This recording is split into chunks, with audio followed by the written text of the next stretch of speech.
Does it feel like everything's settled down now with Neil in? You've had a couple of weeks. Yeah, I think so. He's been able to stamp down a little bit more of what he wants to see from the football club, from the football team. Obviously, he come in a couple of days before Charlton, and it was a quick turnaround. So there was a few simple messages said, and a lot of it's been about being on the front foot, working harder than the opposition. A couple of little tactical tweaks, but I think he's come into a really good group. It's not often he come in off the back of a 4-0 win. So there's some really good foundations, and he's I've heard him talk about evolution rather than revolution, and I'd probably say that's about right. There's some really good foundations built here, and it's his job to build upon that. And I feel like at the moment it's going well. Yeah, the confidence thing is massive, isn't it? In that a lot of those things you've just mentioned, of course, you'd have been really trying to do under Mark, but having that fresh voice in and the FA Cup win as well, it's just helped you to build some momentum. Yeah, we've talked about momentum. I think it's massive in football, and certainly any time of the year when you can build results, it's really, really important. We've got an opportunity to put back-to-back league wins in, and that's a really good opportunity for us, and it makes a big difference in terms of where you sit in the table. It obviously influences the confidence of the group, and it's much easier to play when you're nice and safe in that mid-table than it is when you're looking over your shoulder. Yeah, and I know it's not your end of the pitch as such, but to see a few goals go in, presumably as defenders, makes a world of difference, because if the worst happens and you make a mistake or a goal goes in, it's not as critical. Yeah, I think goals just changed the dynamic of the game. I think you saw that at Fleetwood at home, we scored early, and then the floodgates sort of opened. So I think when you score and how often you score does make a difference for how many clean sheets now you do as a team. And we probably should have scored more goals from as a defensive unit. We can help as well. We can get goals from all over the pitch, and I think we'll need to do that over the Christmas period. And we've talked about how we can make set pieces count for us, and we saw that at Charlton straight away. So that's an effective way for us to score. But it's nice to see Kachunga in the team. I think he's really influenced it with and without the ball, and he's really infectious around the training ground. And it's nice to get him up and running and scoring the other day. Yeah, great, isn't it, to have Kachunga, Kai, Jordan Cousins back to fitness as well. Three really big players, and we've seen that over recent games. Yeah, all really experienced at this level, and some the level above, and obviously catch playing in the Premier League. So that confidence of when they're on the pitch and what they bring, not only in their own performances but people around them as well. And we've seen Soleil play off the right a little bit with Bruce on the left, and that seems a really good balance at the moment.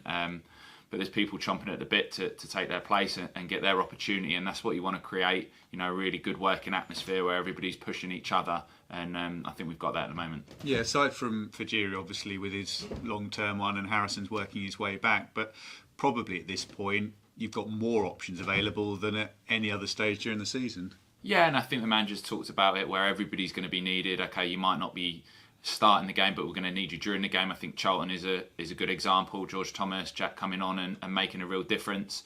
And then we'll need people to start as well, and I'm sure the games will be managed. Obviously, Paul Digby missing as well for the next two, so it is a squad game, and people have had to wait a long time to get their opportunities, like Jibril, and he's playing tremendously well. I thought he played really well at the weekend, so it's about taking your opportunity and being patient and supporting the team when you're not in it. Yeah, it's quite a different dynamic for you, isn't it? When you've had Ryan Bennett alongside you for much of the season, Jibril comes in, what he offers in terms of his strengths, just how he is as a player, his level of experience, it changes it in terms of the partnership.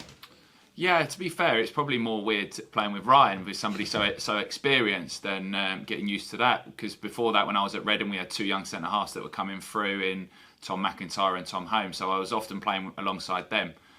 Certainly at the end of my time there. So it's it's a different dynamic, a different person. It's just building them relationships. Obviously, Jibril's been at the club for a long time and been training. So when you're training with each other, it's always swapped and changed. So you always get used to what their strengths are. But yeah, everybody has their little niches that they do, and it's just picking up on them. And as you work together more often, then you're able to see them and work together effectively. And I think we've been able to do that. Yeah, and great for him to come into a side that's been building momentum, because over quite a long period of time, he's had to be really quite patient, hasn't he?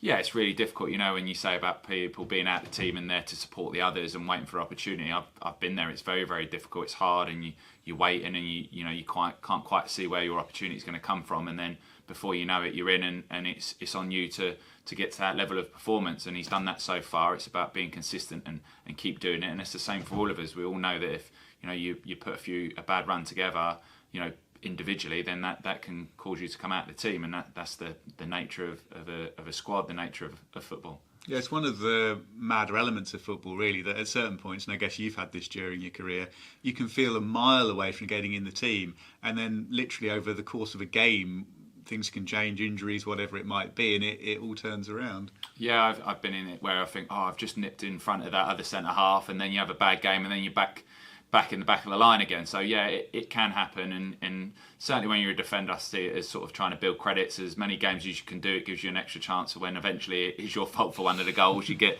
a bit of a pass for the next one. And I think I've worked hard and played well this season that maybe I've built up a few credits, and like I say, with the new manager coming in, them credits have all started again, and everybody's got to put good performances, and good performances lead to good results. Do you generally like the Christmas period, balancing whatever you might be doing at home with all of the games coming thick and fast? As I've got older, I've not liked it as much, that's for sure. Yeah, as you get older and you have young family, it then becomes a lot more difficult. If you're in Christmas Day and you're in your 20s, it's not the end of the world. But once we start having kids, it's a little bit trickier. But that's the nature of it. I'm sure when I stop playing them games over Christmas, I'll definitely miss it. Yeah, and there's just that sense of unpredictability in that clubs generally have to rotate a little bit more. The games are coming at such a rate, you get some surprising score lines. Yeah, and I think the atmosphere is always brilliant. We were just talking earlier about it being on a Friday night, and hopefully the Abbey will be full because they've stuck with us, and it's brilliant under the lights. So it's a great game that sets the rest of Christmas up. And obviously the Stevenage away one's one that you look at as a bit of a derby as well. And I thought we played well beginning of that game, and we should have won that game. So we owe them one a little bit maybe. You always want to win at Stevenage. So there's some good games. There are always good clashes over that period of time. So it'll be exciting. Brilliant. That's great from me. Anyone else? Good. All right, Liam. Just one. Hi, how you doing? Just one from me, Michael. On Gassan, he's obviously someone you probably come up against in training, forwards v defence sort of thing. Struggled for goals, but I think 5 in 5 now, and he's on fire. What are his strengths as a forward? Someone you come up against in training. What are his? Because he's still quite young as well and learning, I would imagine. Yeah, a few people have asked me about him at other clubs as well. I think Gassan's a very good player. He's going to be even better as he gets older. It's hard sometimes as a younger player to get that experience of using your body and when in know to bite free kicks and when not to chase things down. And I think he'll get better at it as he gets older, and he's got a really bright future. I think he's very good at protecting the ball, and he will improve on that as well. But he also gives you that running power in behind. All right, he's not the fastest, but he's a very willing runner, and he'll get cleverer with his runs as he goes as well. So I think actually he'll end up scoring over 10 goals this year, which is a good return for the type of striker he is, with the work rate that he puts in for the team. And as a bit of a focal point, he's quite unique. There's not many that can do a bit of both like him, and I've really enjoyed playing with him, and I think he's going to be, he's got a really good future ahead of him. Is he someone you can pass advice on to? I mean, you'd think maybe the manager you've got now will obviously help him, but you could maybe, lean on him and tell him what defenders don't like in a certain way.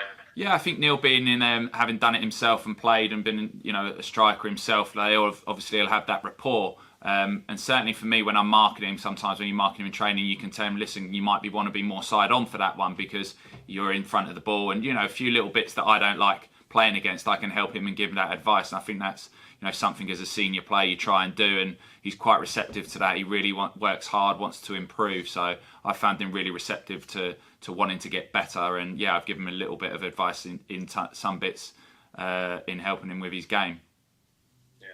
Did you ever have any battles with the managers down the years, sort of striker versus defender? Well, I was saying when it was Charlton, I said, I don't know if we can high five on the pitch after the game if we get a good result, because I'm Charlton and he's Millwall. So that was a bit uneasy after the game. But no, obviously being Charlton and him being Millwall was a little bit there, but we've laughed about it. And, there's a few times that we've come across each other over, why he's been manager and why I've played against him as well.